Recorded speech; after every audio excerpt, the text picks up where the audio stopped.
Первую икону святого преподобного мученика Ефрема, нового Наимагрийского чудотворца, написал великий иконописец и писатель Фотис Контоглу в 1964 году. Изображение создавалось с лишних слов матушки Макария, после явления, в котором святой Ефрем подробностью показал, как именно надо написать его образ святой. Примечательно, что сам Фотис Контоглу умер 13 июля 1965 года. Перед кончиной он пожелал, чтобы его кости перенесены были в монастырь Наимагри, где Фотис всегда ощущал настоящий духовный подъем. Первый духовный вклад в деле прославления известности святого преподобного мученика Ефрема, нового Наимагрийского чудотворца в России сделал протоиерей отец Андрей Пирогов. С 2004 года он был настоятелем Богоявленского храма в городе Химки, Московской области, где 16 января 2013 года, день празднования обретения святых мощей преподобного мученика Ефрема, нового Наимагрийского чудотворца, были обретены святыни, подаренные монастырю Благовещения Пресвятой Богородицы в Наимагре. Это икона святого Ефрема, его скуфья, тапочек, частица дерева, на котором мучили святого Ефрема, и земля с места его мучений.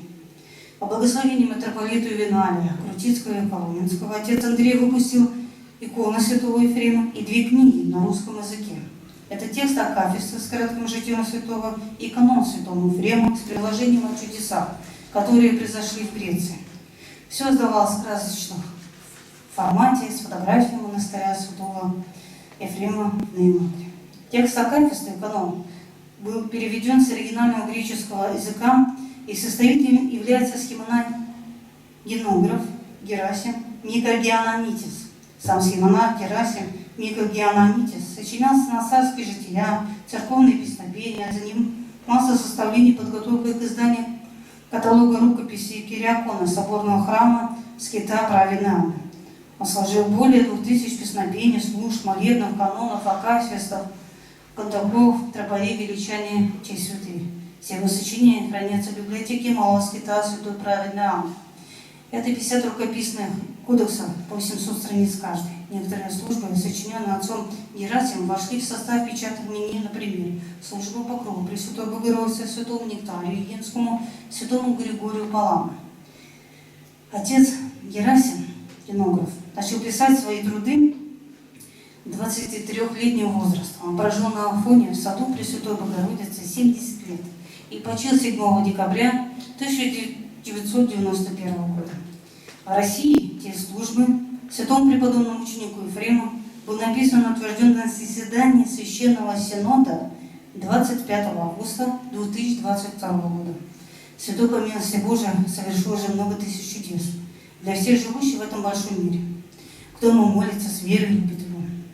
По словам глубоко почитаемой матушки игумени Макарии Дисиприи, это было желание самого святого Ефрема. Не скрывайте моих чудес, говорите и рассказывайте о них.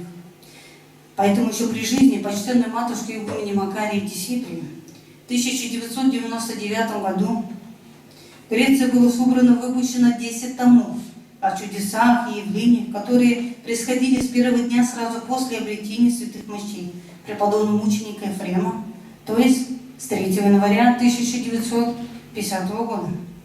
Святой очень часто являлся, сейчас тоже является многим монахиням обители и паломникам в сонном видении наяву, рассказывая о своей святой жизни и обстоятельствах мученичества. Эти подробности по рассказам многих людей полностью совпадают. Я сделал много чудес, чтобы множество людей уверовали и спаслись. Это слова святого преподобного мученика Ефрема, нового Наимагрийского чудотворца. Он часто со строгостью ругал всех тех, кто не исполнял его благословение и скрывал оказанную им помощь и милость в различных чудесах и исцелениях. В нашем Спасово-Ахировском женском монастыре мы бережно собираем от людей личные свидетельства о помощи и исцелении, которые были получены от святого преподобного мученика Ефрема, нового Наимагрийского чудотворца.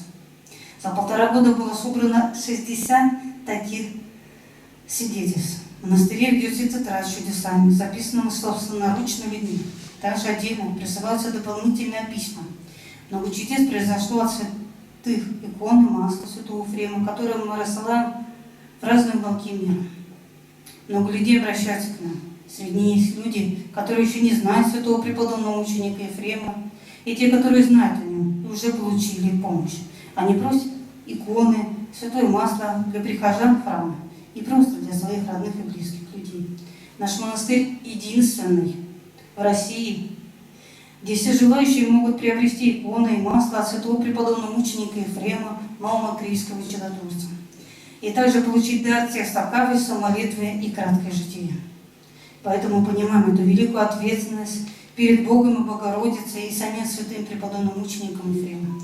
Стараемся помочь всем нуждающимся людям, чтобы у них появился информационный буклет о святом, нашей святыне, чтобы никто не остался без утешения и чудотворной помощи от святого преподобного мученика Ефрема. Посылаем благодатную частичку от нашего монастыря. Только у нас, в Спасово-Лохерском женском монастыре, по благословению игуменя Александры Балабановой, ежедневно читается акафист святому преподобному мученику Ефрему, Новомакрийскому чудотворцу. К нам специально приезжают отдельные паломнические группы с целью узнать историю монастыря и поучаствовать в совместном акафисте святому преподобному мученику Ефрему, Новому, передовые иконы и святыни. Также отдельно приезжают люди, чтобы специально помолиться святому Ефрему, Новомакрийскому чудотворцу. Многие чувствуют помощь и потребность в его благодатном заступничестве и ходатайстве перед Богом за ним. Поэтому приезжают на акафист неоднократно. Люди понимают, что в жизни появился удивительный святой. И после знакомства и встречи с ним они не могут и не хотят прекратить эту духовную связь. Можно сказать, что благодать Святого Духа дает им это чувство. Мы очень рады и благодарны Богу и Богородице и святому преподобному мученику Ефрему Новому, что он избрал наш монастырь в России. И мы можем послужить и потрудиться для славы нашего дорогого монастыря и для всех людей, приходящих в наше святое место и обращающихся к нам.